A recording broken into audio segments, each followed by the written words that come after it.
metals and non-metals. As you all know that we are studying metals and non-metals from standard 6. So from standard 6 we are very familiar with the metals and the non-metals. We have seen the properties and we are also seen the properties of metal and what are metals. So let's see more about it. Occurrence of metals. All the metals are present in the earth's crust either in the free state or in the form of compound. Aluminium metals is the most abundant metal and in the earth's crust, and second iron, and third calcium. So all these metals, from where do we get this metals? So we get all these metals with the help of we get all these metal which are present in the earth's crust. They are found in either free state or they are found in compound state. So most abundant metals that is available in the earth crust is aluminium. Second comes iron and third comes calcium. Okay. Then you must have seen the periodic table chart or any other thing. Even in our science lab there must be a periodic table in which there are different types of metals, non-metals. All the elements are placed in one chart. Okay, so there are 118 elements at present. So how many elements are present at present? There are 118 elements present at present. So all the elements can broadly classified into metals and non-metals. Okay, so there are majority of the elements which are metals. Okay, leaving the mercury. Mercury is liquid at the room temperature. Okay, there are 22 non-metals, 10 are solid and 1 is liquid, and 11 are in gaseous state. So the elements, the metals are more than non-metals, and in non-metals there are total 22 non-metals. From that 22 non-metals, there are 10 solid, 10 non-metals which are present in solid state, one non-metal in liquid state, and 11 in the gaseous state. So this is the periodic table. You can see the blue color indicates the non-metal and the red color indicates the metals, and the yellow color indicates the metalloids. So this is the periodic table. If those students who have not observed the periodic table, for them I am showing this. This is known as a periodic table where 118 elements are placed in such a way and they are classified into metals and non-metals and metalloids. So whatever elements you are seeing in the red color, those are metals. Whatever metals you are seeing in the green blue color, that is non-metal, and yellow color, that is metalloids. Okay, let's see the physical properties of the metal. The metals are solid at the room temperature. Normally all the metals are in solid, are obtained in a solid state except mercury. Mercury is found in a liquid state at the room temperature. So liquid is only, mercury is the only metal which is found in the liquid state. Other all metals are found in the solid state at the room temperature. Mercury is the only one metal which is found in the liquid state at the room temperature. Okay, the next property is malleable. The metals are malleable. So when you hammer the metals and into the thin sheet without breaking gold, silver, aluminium and some highly malleable metals, means these metals, if you hammered continuously, it will form a thin sheet without breaking. So that means that the metals can be hammered into thin sheet. Okay, it can be hammered into thin sheet. So metals are malleable. Okay, the property of metal, second property of the metal is Malleable. Malleable means the solid metals can be converted by hammering into a thin sheet without breaking.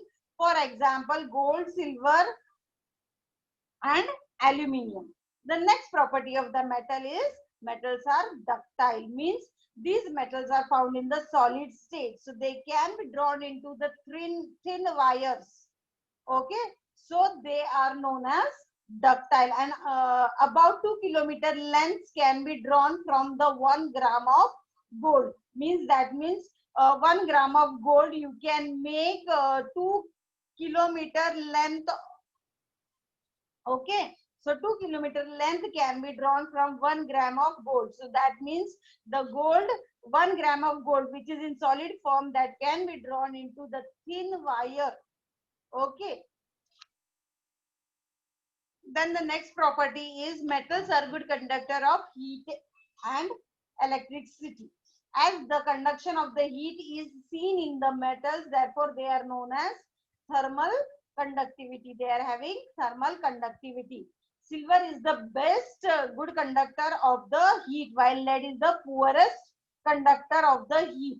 Mercury is good conductor of the heat. Here in all the metals except graphite and lead. Okay, graphite and lead, all metals are good conductor of heat. Lead and graphite are a very poor conductor of heat. So this is the difference. All metals are good conductor of heat except lead and graphite. Then metals are good conductor of electricity also. The electrical and the thermal conductivity are due to the presence of free electrons. The silver is again the best conductor of the electricity, but since silver is expensive, therefore copper and aluminium are commonly used. Okay, now as I told you, all the metals are found in the solid state. Now what properties we have seen? In the first we have seen they are malleable, means they can be hammered and drawn into the thin sheet. Second property, it is ductile. Ductile means they can be drawn into the wire. And the third property is they are good conductor of heat. All the metals are in solid state, they are good conductor of heat except lead. Okay, except lead and graphite. Now here the properties of good metals are good conductor of heat and electricity. All the points are same, except uh, in this we can see that silver is the best conductor of electricity. So instead of using silver, we are using copper and aluminium for commonly used. So commonly used metals are copper and aluminium, as they are good conductor of electricity. Okay, so this is about the properties of the metals. Now the metals are lustrous. Lustrous means what? The metals are solid, and if you polish them they shine. Okay, luster means they shine. So in metal you can see that gold, copper or silver, they shine. So you can say that the metal is having the property of lustrous. Lustrous means they can shine. Okay, then the next property of the metal is metals are having high density. Okay, so except again here mercury is having high density, sodium and potassium are the exceptions. Now sodium and potassium are having low density. In metal, sodium and potassium are having low density, while other all elements are having high density. Okay, then metals are generally hard. Sodium and potassium are the exceptions, which cannot be cut into the knife. Now other metals can be cut with a knife, but sodium and potassium, they are very hard and they cannot be cut with the help of knife. So metals are hard, but sodium and potassium are which cannot be cut with the knife. So they are too hard and they cannot be cut with the help of knife. Then the metals have high melting and boiling point. Tungsten is the highest, has the highest melting point. Okay, here metals are having high boiling as well as melting point. So these are the Properties of the, these are the properties of the metals. Metals are rigid, metals are sonars. Now this sonarity, in 6th standard we have studied metals are having the property of sonarity. The word sonarity means that the metals make noise. You can take any vessel from your house and you keep on banging. So what will happen? You will hear the sound of ringing. The sound of ringing is called as sonarity. So the property of metal is, the metals is having the property of sonarity. Means when you bang the vessel or metal continuously, you will hear the sound of ringing in your ears. So that sound is called as sonarity. Okay, the ringing sound is known as, the property is known as sonarity. So this is the property of all the metals. Let's see what are the properties of the non-metals. Non-metals are brittle. Brittle means they can break easily. Non-metals are not ductile. Ductile means they cannot be drawn into the thin wires. Okay. Then non-metals are bad conductor of heat and electricity except graphite. So metals are good conductor of heat, except which was the example that was not a good conductor of electricity we have seen.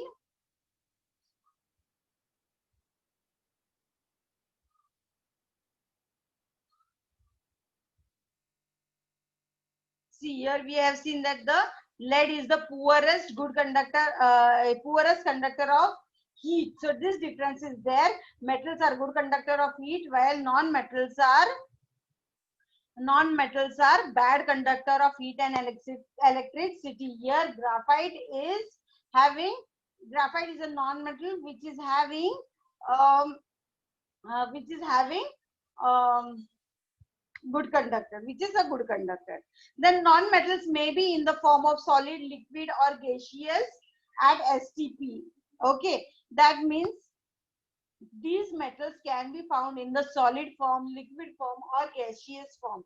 So we have seen this in the previous. There are 10 forms in solid, 1 form in liquid and 12 forms in gaseous. Okay, the non-metals are generally soft.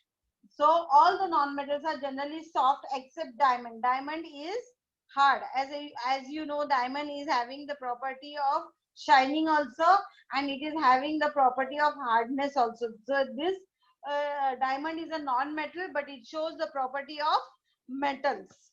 Okay, the non-metals is having low boiling melting point and boiling point except diamond and graphite. So all the metals are having low melting point and low boiling point, whereas in metals we have seen that the metals are having high melting point and boiling point.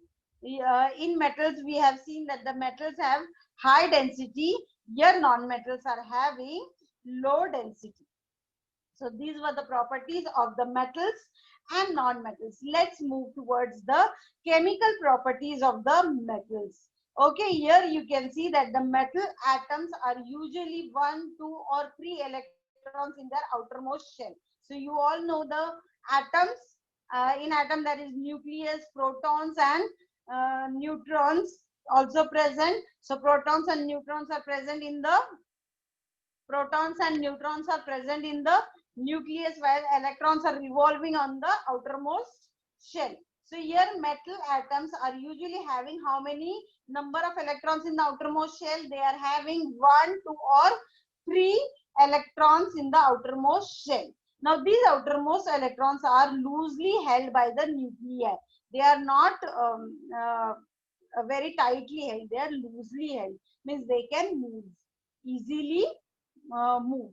As a consequence, they can easily lose the electron to form a positively charged ions. Means they can from the outermost shell, the electrons can be transferred to the innermost shell. For that purpose, these electrons are loosely held by the nuclei. They are loose. Why they are loosely held? Because if the electrons wants to move from one orbit to other orbit, they can easily move and they can easily form the positively charged ions. Here sodium. Na is the molecule. Na is the symbol for sodium. Mg is the symbol for magnesium. Al is the symbol for aluminium. Okay. So here you can see sodium is having Na plus electrons. It is having 1 electrons, where magnesium is having 2 electrons in the outermost orbit, where aluminium is having 3 electrons in the outermost orbit. As a result, metals are electropositive elements. So how are the metals? Metals are electropositive elements. Okay. So I hope you have understood about the atoms that are placed in the outermost shell, 1, 2 or 3. The one example is of sodium, 2 example is of magnesium, 3 electrons is the example of the aluminium. Then the metals react with oxygen to form metal oxide. So this is the first chemical reaction with the metal with oxygen. So metal reacts with oxygen to form metal oxide. So when metal is reacted with oxygen, what is formed? Metal oxide is formed. And these oxides are basic in nature. How are they? They are basic in lesson. We have one more lesson. In that lesson we are having acids and base. So in that lesson we will learn more about base and acids. So oxides are basic in nature. When these oxides dissolve in water, they give alkaline solution. So oxides, as they are basic in nature, they are readily dissolved in the water. Means they can easily dissolve. जल्दी से घुल मिल जाता है water में.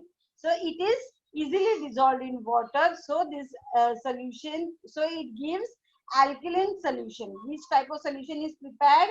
When water is dissolved with basic solution, the alkaline solution is prepared, because the basic is readily dissolved in water. Now here you can see the example. 4Na plus O2 gives you 2Na2O. So sodium oxide here you get. Here twice of Na2O plus water, H2O. Here it is 4Na is added to oxygen. Here twice of Na2O is added to water. So you get sodium hydroxide. Okay, here you get sodium oxide. Here you get sodium hydroxide. Okay, so the first property of the chemical properties of the metal is that when the metal reacts with oxygen, it forms metal oxide. So this is the first property. You will write the first property, that metal reacts with the oxygen to form the metal oxide, and you can show the reaction. Example: all the metals do not react with oxygen at equal ease. I told you that the reactivity of the oxygen depends upon the nature of the element. So if the metal is readily dissolved in water, that time the reaction takes place. If it is not dissolved in water, that time the reaction cannot take place. So all the elements do not react. So remember this thing, all the elements do not react with oxygen very easily. Then metals like sodium, potassium and calcium reacts with oxygen at the room temperature. So here you get sodium oxide, potassium oxide, calcium oxide when they are reacted with uh, sodium, potassium and calcium. As you know that the metals when react with oxygen, what is formed? Metal oxide is formed. So now here which metal is present? Sodium metal is present. Next metal is potassium. Next metal is calcium. So here you will get sodium oxide. Here you will get potassium oxide. And in the third reaction you will get calcium oxide. Then metals like magnesium do not react with oxygen at the room temperature. They burn in the air to form the corresponding oxides. So what happens? Some metals like magnesium do not react with oxygen. If they react with oxygen, what will happen? They burn in the air on the heating. Okay, see, you can see here, twice of magnesium plus oxygen plus heat gives you magnesium oxide. So when this reaction takes place, the heat is also taking part in this reaction, and what is formed? Magnesium oxide is formed. So in this reaction, along with the oxygen, air or heat also takes place for the reaction, and the reaction is completed by giving magnesium oxide. The metal like zinc reacts with the oxygen only on the strong heating. When the heating is strong, and that time only the zinc will react with the oxygen. Means some metals are having different properties. As all the metals are different, they are having different properties. Some are solid, some are liquid. All metals are solid, sorry, except mercury. Here the metals, that is magnesium and zinc, along with the oxygen, they requires heat also to complete the reaction. Okay. Then metal reacts with water to form metal oxide and metal hydroxide and hydrogen. Okay, they react, the metal depends upon the nature. So the reaction depends upon the nature and the metals also. The sodium and the potassium reacts vigorously with the cold water to form the hydroxide, and the hydrogen gas is liberated. So when the reaction is carried out, so what will happen? Hydrogen gas is also liberated when the reaction is completed. Okay. Then the calcium reacts with the cold water to form calcium hydroxide, but the reaction is less violent. Here you can see sodium and potassium.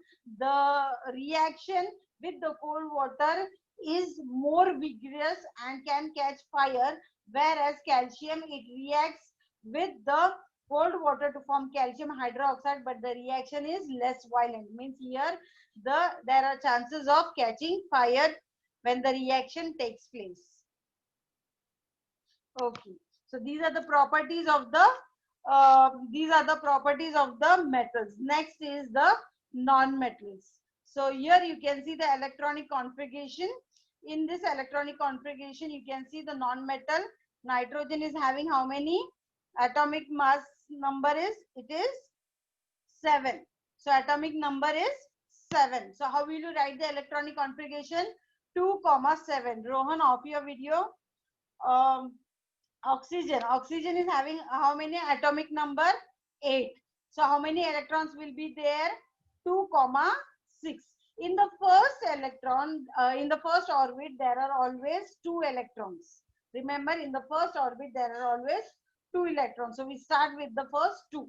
So here nitrogen is having 7 atomic number, whereas electronic configuration is 2, 7. Oxygen is having atomic number 8, where the electronic configuration is 2, 6. Chlorine is having the atomic number 17, whose electronic configuration is 2, 8, 7. Okay, the electronic configuration consists of all the atomic numbers, and it is divided accordingly in that manner. You can see. Then formation of ion.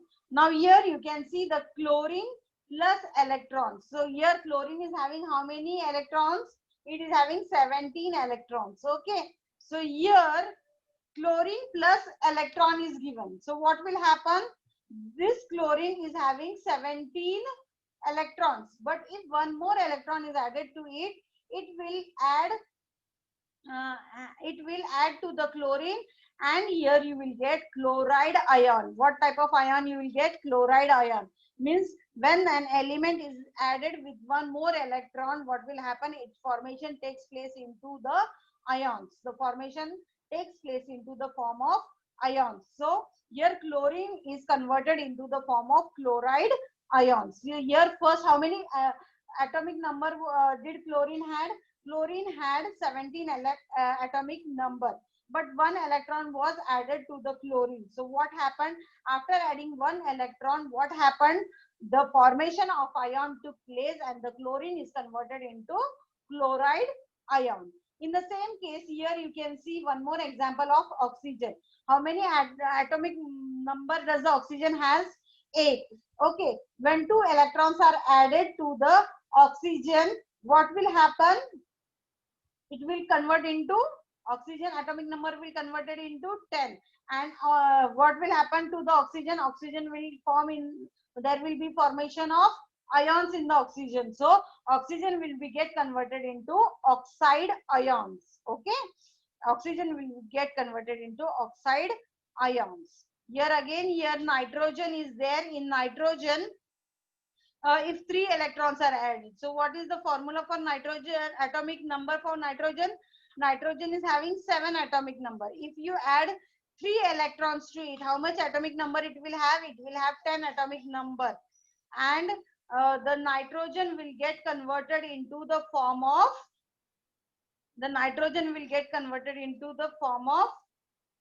sorry,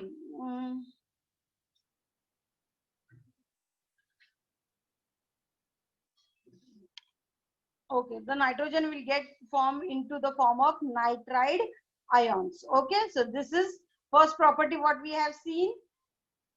Non-metals, first property what we have seen electronic configuration of the non-metals. Second property what we have seen, that the chlorine, if some number of electrons are added to the non-metals, there is a formation of ion taking place. That means fluorine will take place of chloride ions. Okay, oxygen will, when 2 electrons are added with the oxygen, it will take place of oxide ions. Then oxide non-metals reacts with water to form an acid. So now this oxide non-metals, what they do, they react with water and they form acids. Now you must have heard carbonic acid, sulfurous acid, sulfuric acid. Now how these acids are formed? When these when the oxides of the non-metals are reacted with the water to form an acid, that time they form a acid. Here you can see CO2. CO2 means carbon dioxide. When carbon dioxide is added with water, that is H2O. So you get H2CO3, that is carbonic acid. Here SO2, sulfur dioxide. When sulfur dioxide is added with the water, what will happen? You will get H2SO3, that is sulfurous acid. When SO3, that is sulfurous trioxide, when it is added to water, what reaction will happen? You will get H2SO4, which is known as sulfuric acid. So when the oxide reacts with water to form acid, so here some oxides add with water to form acid. So here we can see the examples of carbonic acid, sulfuric acid, sulfurous acid and sulfuric acid. Now metals do not react with dilute acid. If the acids are dilute, the metals do not react with the dilute acid. So these are the 4 properties of chemical properties of the non-metal. First is electronic configuration, second is formation of ions, third the oxides when react with water they form acids, and fourth non-metals do not react with dilute acids. Then we have seen in the first periodic table that we have seen that red color was indicated for metals, blue color was indicated for non-metals, and yellow color was indicated for metalloids. So what are these metalloids? Some elements such as arsenic, silicon, germanium, and antimony have the properties which intermediate between metals and non-metals. Means they have the property, some properties of metals and some properties of non-metals. So these elements shows the property, some properties of metals and some properties of non-metals. So such elements were decided to put into a new group that was called as metalloids. So they were showing the properties of both metals and non-metals. So we couldn't place the elements in the periodic table. So the scientists decided that there should be one more column in the periodic table for metalloids. So he placed 3 columns for the elements, and he classified the elements into the 3 types, that is metals, non-metals and metalloids. Okay. Now noble metals. Noble metals like gold, silver, platinum, palladium, or rhodium are noble metals. They occur in the nature in the elemental state. Now here example gold. Gold which is 100% pure is known as 24 karat. When you go in the shop of gold shop, what does the shopkeeper ask you? आपको 22 carat का सोना चाहिए या 24 carat का? So we don't, when we are unknown to this thing, we immediately don't get strike with it. We ask कि हमारे 24 carat क्या है और 22 कैरेट क्या है. So so gold which is 100% pure is known as 24 carat gold. Now here the gold which is 100% pure is very soft, and the ornament result made up of pure gold bends and can be break down due to the pressure. Means 24 carats gold that is 100% pure, that means this gold is too soft. 22 carat gold is mixture, so it is hard. But if you take 100% pure gold, that is 24 carat, so what will happen? This type of gold is soft, and if the ornaments are made of 24 carat gold, what will happen? There are chances of bending of the gold or breaking of the gold due to the pressure. Therefore, the goldsmith mix it with the certain proportion of copper and silver. So what does the goldsmith do? He mix some copper and silver along with the gold to make the gold hard. Okay, what is the property of gold? Gold is soft. Pure gold is soft. But when we are going and buying the gold that is of 22 carats, in that 22 carats, the gold is having the mixture of copper as well as silver. So the ornament does not break easily. Okay, they are harder enough than the 24 carat gold. The ornaments are made up from 22 carat gold are still smaller carat value. So the value is having the value of 24 carat is always more than the 22 carat, because 22 carat consists the mixture of copper or silver, but 24 carat value is always more than the 22 carat. Then what are the uses of the noble metals? Gold, silver, platinum are used to prepare the ornament. As you know that the various kinds of ornaments are made from gold, silver and platinum. Platinum is the most cheapest, you can say, ornament which is very high, which is very expensive than gold. So platinum is the most expensive noble metal, and whenever you take the ornaments of platinum, it is always having they are always more expensive than gold and silver. Then silver is also used in medicines. It has antibacterial property. So what does silver is also used for making medicine? Why silver is used for making medicine? Because it is having the property of antibacteria. Okay. Then gold and silver also used to make the medals. So when your sports are held, okay, Olympic sports are held at the higher state level, national level. Okay, that time what happens? The medals are made up of gold and silver. So the medals which are honored to the winners, those medals are made up of gold and silver.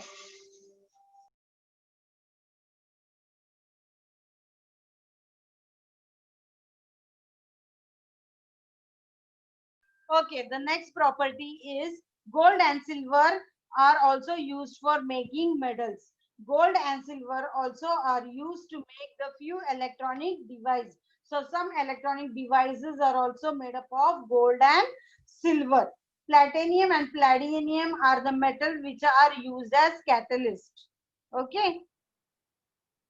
So this is about noble metals. Now corrosion. Corrosion is a natural process in which converts the refined metals to their more stable oxides. It is gradually destruction of the material by the chemical reaction of the environment. Here you can see that when the metal like iron, when iron is reacted with oxygen, what will happen? Rust will form. Okay, rust may form. So to avoid the rust, that is corrosion,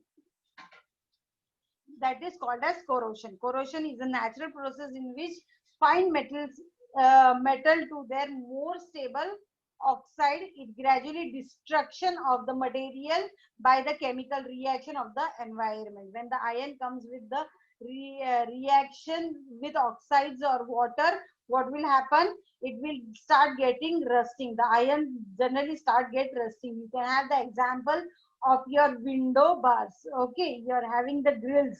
So that grills, when rainy season, you can see them, they react with the water, and afterwards you can see that they are having rust like structure, and these are harmed, or this causes destruction of the material by the chemical reaction with the environment. Okay, this is all about corrosion. Okay, then prevention of corrosion. How can you prevent the corrosion? How can you prevent the rusting of the iron? So you can paint the metal, or you can do the oiling, greasing, galvanizing, chrome plating, anodizing, making alloy. So these are the things that are used to prevent the corrosion of the iron. As you know that iron is most widely used for many of the things. So to avoid the corrosion of the iron, painting, oiling, greasing, galvanizing. So these all are the methods that are mostly used. Then you must have the question in your mind that what is galvanization. So galvanization is the process of protecting steel and iron from rusting by coating them with a thin layer of zinc.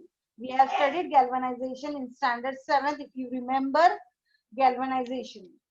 So galvanization is the process of protecting the steel and iron from rusting by the coating, and which type of coating is given? Thin layer of zinc is given to the metal, so to avoid the rusting of the coating. Then what are alloys? An alloy is the material composed of two or more metals or non-metals. Here alloy is a mixture of two metals or non-metals. Whenever you have the mixture of an two similar two different metals, or one metal and one non-metal, you have that mixture is known as alloy. Okay, an alloy can be a solid solution of the element, a mixture of metallic phase, or it can be intermetallic compound with no distinction boundary with the phase. It helps in prevention of corrosion.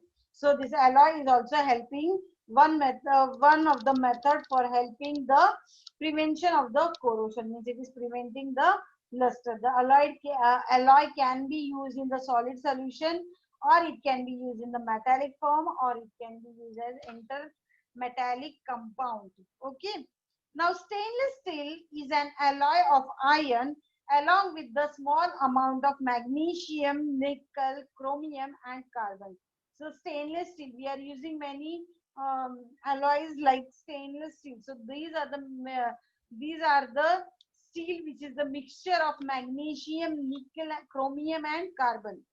Brass is an alloy of copper and zinc. So from copper and zinc, when these two metals come together, what alloy you get?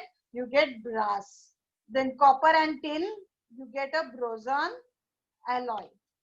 If in an alloy one component is mercury, then it is known as amalgam. If mercury is one of the component used in that alloy, then that alloy is known as amalgam. Solder is the alloy of the tin and lead. So this is all about the metals.